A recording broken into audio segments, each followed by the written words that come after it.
I'm Christina Canavan. And this is Max Canavan. We are next year, actually not even next year, but leaving December, we're going to go start traveling around the world, and really with the idea of seeing the impacts of climate change and taking our kids to go see places that might disappear. So as sad as that sounds a little bit, we actually are really excited because I think it's going to take us to some places. But as part of that, we've been trying to understand a little bit about climate change. And so wanted to talk with you, Dr. Hanson, a little bit about what you're doing, because we read your book, Plastic Squid and Hurricane Lizards. Lizards and Plastic Squids. Yeah.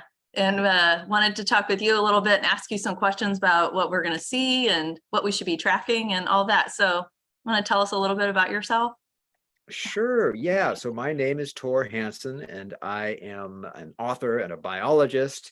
And my latest project, the one that you guys have read, is all about the biology of climate change, not about the process itself, the sort of atmospheric stuff, but more about how plants and animals are responding to climate change and how we can go out into nature right now and see and measure those responses playing out, from movement to adaptation, even evolution, all of these things happening in real time all around us, and asking the question, what can we learn from that about the future and about our own response? Yeah, and I have to say the title is definitely what caught my eye. I joke that we are Netflix inspired and podcast informed, and I was like, well, we should probably read some books about this. And so I, in my app typed in climate change, and your book came up and definitely had the catchiest title, and was not the one that sounded like the most scary. So one of the things I wanted to ask around that was, as a parent and as we're going out and planning this, when we talk about we're going to go see places that are going to disappear or potentially disappear, it kind of puts a downer on the conversation. And I know you have a son. How do you talk about climate change without getting like into that like depressing feeling of dread? Yeah, kind of depressing feeling of dread and demise. Like, how do you talk about that? How do you talk with your son about that? It's a really good question. I think we're all, vulnerable to feelings of despair because of this real crisis that we see unfolding all around us now. And I try to approach it from the standpoint of curiosity, because despair, if you think about it, leads really to a dead end. It leads to feelings of despair, just more despair. It doesn't lead to action. It doesn't lead to new ideas about how to solve this situation. Whereas curiosity, going out asking questions, not only these places are diminishing or these species may disappear and so forth, but asking questions about what's going on, motivating our own curiosity for, as adults, as kids, as a community, those are inherently active approaches to the crisis. Mm-hmm. Because if you're curious, you're asking questions, and questions lead to more questions, they lead to action, and they lead to information that can help us to address this. And so my conversations, whether it's with anyone really, but certainly with my son, when we're talking about these things, always come around to questions. What can we learn about this? Not just the admittedly discouraging extreme weather events or flooding or other fires and melting glaciers, domes and iceberg. melting glaciers. Your one that I've caught is the polar bear, the iconic polar bear on the iceberg, right? Exactly. Yeah. How do we look beyond that polar bear to really understand what's going on, and even ask questions about the polar bear? What is their world really like? Will they have a chance to adapt? Or, what is the future really like for these creatures? So as a biologist, of course, that's my focus, is on the plants and the animals and what's going on. But I think that curiosity can be applied to a whole range of climate issues. Not despair, but ask questions and go from there. Yeah. Do you want to ask a question? Yeah. So I was listening to one of your videos, and usually when you think of evolution, you think like a gradual thing that happens over hundreds or even thousands of years, right? Like how certain creatures slowly develops, like the monkey to the man. But then I was watching and I noticed the lizard, like it seemed like almost instantly it adapted. So how is that working? And is the evolution takes ages things more or less just what we thought and this is the actual truth, or are they both true? What an excellent question, Max. And I have to tell you, you're right on the same line of thinking as Charles Darwin. He believed evolution was a slow and incremental process. And whenever he saw something in nature, or particularly in the fossil record, which he was also interested in studying, and saw some big leap in something that appeared like a rapid change, he went to all sorts of mental gyrations to try to explain it to himself, because it challenged that notion of this slow process. But the real answer to your question lies in what you just said at the end, and the fact that in many ways, or at least in some circumstances, both of those things can be true. You can have slow incremental change happening, but you can also have leaps where things happen much more quickly.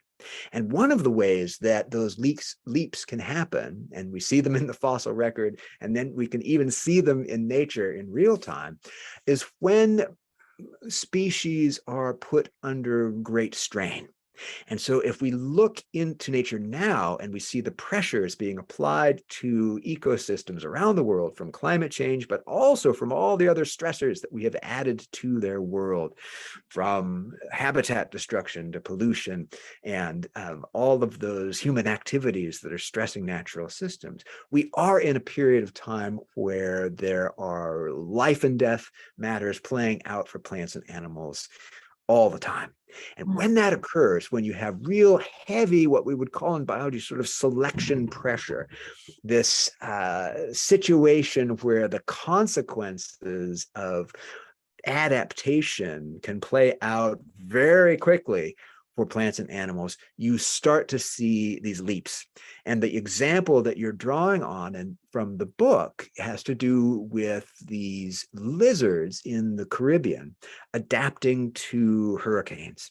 Yeah. And it was such a fabulous story when I spoke with the researchers doing the project, I knew it had to go in the book, and eventually I knew it just had to be in the title of the book, these hurricane lizards. And so the idea here is that they were out measuring straight up natural history, biology kind of stuff about these lizards in the Turks and Caicos Islands. And they took all of this data on the size of the lizards, how much they weighed, and the size of their toe pads and their tails, and so on and so forth. As part of another study, they were going to eradicate rats from these islands, and they expected that the lizards and other native creatures would benefit once these non-native Norway rats were eradicated. So they got all their data and they went home, and then 2 weeks later, not one, but two Category 5 hurricanes just streaked across those low-lying islands and uprooted trees and destroyed homes and left the natural community and the human community really reeling in that situation. And of course, the rat project was put on hold, but the scientists realized they were in this unique position. They might have to wait on their questions about rats and lizards, but they had the opportunity to ask questions about hurricanes and lizards. A, did any of these lizards survive? B, if they measured that population, would those features that they had just measured be different? Meaning, would the survivors show the evidence of traits that helped them to survive those two storms? So when they went back, that is indeed precisely what they found. The lizards that survived were the lizards that had larger toe pads and stronger front legs for holding on to vegetation during high winds. And when they did an experiment, a crazy experiment with a leaf blower, and to see how these lizards behaved in a hurricane force wind, they saw that in fact their whole bodies would be flapping like a flag, and that their rear legs would be causing drag on that body. So it was the lizards with smaller rear legs that also had an advantage in surviving those storms. And so we talk about that then as a case of natural selection in action. Survival of the fittest, not playing out again over these thousands of years, but really occurring in the course of a single field season. It was 6 weeks later, and this change had occurred. They had measured a step in the evolution of the species. So you can measure then these small steps taking place very rapidly that add up to big change over time. Yeah. So, I mean, do you think that, oh, sorry, you have a question? Go ahead. Yeah. Yeah. So basically, what you're saying is if there's like, let's say, animal like a mouse is worrying about a predator, the evolution could take time because the threat isn't quite as large. But lizards and hurricanes just, wiping through their homes a whole lot could cause a faster change. In other words, evolution's pace might get sped up due to the amount of crisis that's been put on said species. I think that's a great way to summarize it. You can, in a sense, tease out different speeds, if you will, of evolution by the consequences of the situation. And as you put it, with those hurricanes playing out, it simply wiped out all of or the vast majority of the lizards with small toe pads in a matter of weeks. They were just gone. They couldn't survive in that situation. So if you measured then the survivors, you see that this change had taken place. And then they went back and saw that indeed those traits were passed on to the next generation. And then they looked broadly at the Caribbean and they tracked where all the strong hurricanes had occurred over the past decades. And they realized that in fact, wherever you had more frequent hurricanes, you could see those same traits being favored in the population. So they really were able to show very convincingly that this was an evolutionary trend, something that was going to change and remain different in those populations where hurricanes were frequent. So when we're out in the field, which is not where we normally live, behind a computer is where we normally live, and my my efforts to homeschool for the next 6 months while we're out there, I was thinking that from like a science class standpoint, we're out hiking and we're looking around. Like what is a good way that we can be good observers of nature? And can we report those back to a scientist like you or a biologist and say, hey, here's what we saw, and collect information that can be used for future for things like that? Oh, this is such a great question and very appropriate for what you're about to do. And one of the things to keep in mind when you get out there, and you're going to be outside more, as you pointed out, than you're used to, or than you're used to in daily life. This is a long trip with a lot of outdoor activity. You will realize that we sort of have to retrain our senses when we want to see more in nature, because we are very used to blocking things out. We do it unconsciously. I mean, imagine just even trying to walk across your living room there in your house. If you had to pay attention to every single thing that was clamoring for your attention, from the pictures on the walls to the television or the computers or the things, I mean, you have to be able to block information out in our overloaded info crazy world just to get through the day. But in learning to block those things, those barriers that we put up unconsciously are going to block out the song of a warbler or any other sound from nature, or sight in nature, just as surely as they'll block out somebody's annoying ringtone or something, right? So we have to learn to open ourselves up quite a bit if we want to start seeing things and hearing things and experiencing things in nature. And there are various ways to go about that. One of the great ones, of course, is to be still.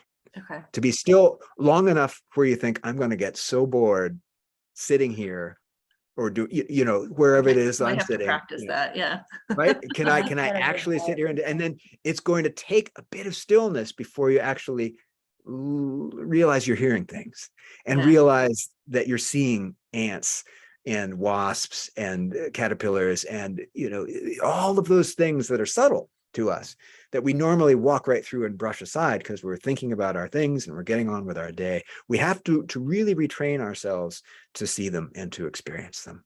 So that's one aspect of it, is to really try to observe as a conscious effort.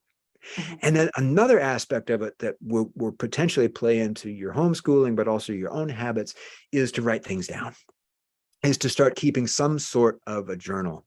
And if you'll remember from one of the chapters in the climate change book focused on Henry David Thoreau. That was, yes, that was Yeah, it. Yes. he's famous, of course, as for literature, for his wonderful writing about nature and the books that he put together, Walden Pond and all of these things. But what is less well known is that he was also a meticulous record keeper. Yes. And he did just what we're talking about.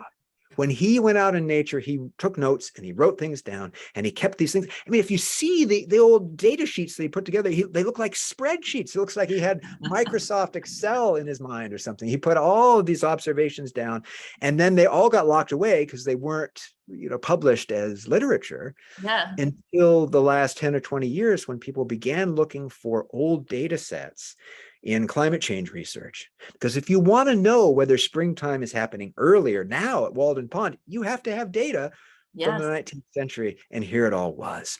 So it's a good reminder to all of us that the common observations that we make out in nature today can have value in the future that we would never imagine. And one of my favorite quotes that I got from any scientist during all the research for that book was from Richard Primack, who is now a great student of Thoreau, because he's one of the people who's been using these data sets. But he said if Thoreau was listed as a co-author on all of the scientific publications that are now using his data from Walden in the 1800s, he would be one of the most prolific climate change scientists of the 21st century, right? That data is now so useful as a baseline to judge future change. Yes. So those are two tips then for you as you embark on this adventure. Retrain your senses and write things down in some fashion. Okay. And then if you want to connect with people who are using data, citizen science data, there's a marvelous website that you should sign up for called SciStarter, SciStarter.org, which is a clearinghouse for now, I think it's several thousand different projects, around the world, really, where where scientists are connecting with community members, asking for particular sorts of data, asking for, the first date of, the blooming of lilacs in your yard. They're asking for observations of spiders or ladybugs or other things that you might see and photograph in your hikes and travels.